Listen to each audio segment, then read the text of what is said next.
ಗೆಳೆಯರೇ, ನಾವಿವತ್ತು Google drive ಆ್ಯಪ್ನಲ್ಲಿ ಯಾವ ರೀತಿ ಆಟೋಮೆಟಿಕ್ ಬ್ಯಾಕಪ್ನ ಆನ್ ಮಾಡೋದು ಅಂತ ಹೇಳ್ತೀನಿ. ಆಟೋಮೆಟಿಕ್ ಬ್ಯಾಕಪ್ನ ಆನ್ ಮಾಡೋದ್ರಿಂದ ನಮ್ಮ ಒಂದು ಗೂಗಲ್ ಡ್ರೈವ್ನಲ್ಲಿ ನಮ್ಮ ಫೋಟೋಸ್ಗಳು, ವಿಡಿಯೋಸ್ಗಳೆಲ್ಲ ಸೇವ್ ಆಗುತ್ತೆ. ಆ ಒಂದು ಬ್ಯಾಕಪ್ನ ಆನ್ ಮಾಡಬೇಕು ಅಂದರೆ ಇಲ್ಲಿ ಮೊದಲು ಡ್ರೈವ್ ಆ್ಯಪ್ನ ಓಪನ್ ಮಾಡ್ಕೊಳ್ಳೋಣ. ಮಾಡಿದ ನಂತರದಲ್ಲಿ ಮೇಲ್ಗಡೆ 3 ಲೈನ್ಸ್ ಮೇಲೆ ಕ್ಲಿಕ್ ಮಾಡ್ಕೊಳ್ಳಿ. 3 ಗೆರೆಗಳು ಈ ಕಡೆಗೆ ಮೆನು ಆಪ್ಷನ್ ಮೇಲೆ ಕ್ಲಿಕ್ ಮಾಡಿದ ನಂತರದಲ್ಲಿ ಈ ರೀತಿ ಕ್ಲಿಕ್ ಮಾಡ್ಕೊಂಡಿದ್ದೀನಿ. ಮಾಡಿದ ನಂತರದಲ್ಲಿ ಇಲ್ಲಿದೆ ನೋಡಿ ಬ್ಯಾಕಪ್ಸ್ ಅಂತ, ಅಲ್ಲಿ ಕ್ಲಿಕ್ ಮಾಡ್ಕೊಳ್ಳಿ.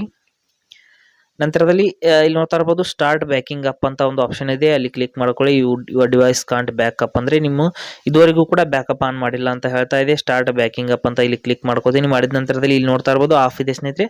ಇಲ್ಲಿ ಒಂದು ದೊಡ್ಡದಾಗಿ ಟರ್ನ್ ಆನ್ ಅಂತ ಒಂದು ಆಪ್ಷನ್ ಕೊಟ್ಟಿರ್ತಾರೆ, ಅಲ್ಲಿ ಕ್ಲಿಕ್ ಮಾಡ್ಕೋಬೇಕು.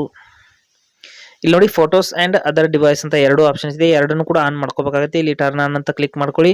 ಮಾಡಿದ ನಂತರದಲ್ಲಿ ಇಲ್ಲಿ ಫೋಟೋಸ್ ಮತ್ತು ಅದರ್ ಡೇಟಾ ಅಂತ 2 ಆಪ್ಷನ್ಸ್ ಇದೆ, ಇವುಗಳನ್ನ ಎರಡನ್ನೂ ಕೂಡ ನೀವು ಟಿಕ್ ಮಾಡ್ಕೋಬೇಕು.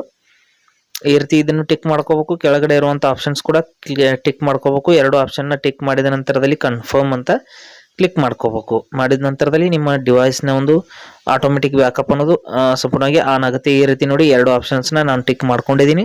ಮಾಡಿದ ನಂತರದಲ್ಲಿ ಕನ್ಫರ್ಮ್ ಅಂತ ನಾನು ಕ್ಲಿಕ್ ಮಾಡ್ಕೋತೀನಿ. ಮಾಡಿದ ನಂತರದಲ್ಲಿ ಇಲ್ಲಿ ನಮ್ಮ ಬ್ಯಾಕಪ್ ಅನ್ನೋದು ಸಂಪೂರ್ಣವಾಗಿ ಆನ್ ಆಗಿದೆ. ಆದ ನಂತರದಲ್ಲಿ ಇಲ್ಲಿ ನೋಡ್ತಾ ಇರ್ಬೋದು ಮ್ಯಾನೇಜ್ ಬ್ಯಾಕಪ್ ಅಂತ ಕ್ಲಿಕ್ ಮಾಡಿಬಿಟ್ಟು ನಾವು ಇಲ್ಲಿ ಗೂಗಲ್ ಪ್ಲೇ ಮೇಲೆ ಕ್ಲಿಕ್ ಮಾಡಿಬಿಟ್ಟು ನಾವು ನಮ್ಮ ಒಂದು ಗೂಗಲ್ ಫೋಟೋಸ್ ಆ್ಯಪ್ ಕೂಡ ನಾವು ರೀಡೈರೆಕ್ಟ್ ಆಗಬಹುದು. ಈ ರೀತಿ ನಾವು ಡ್ರೈವ್ನಲ್ಲಿ ಬ್ಯಾಕಪ್ನ ಆನ್ ಮಾಡ್ಕೋಬಹುದು.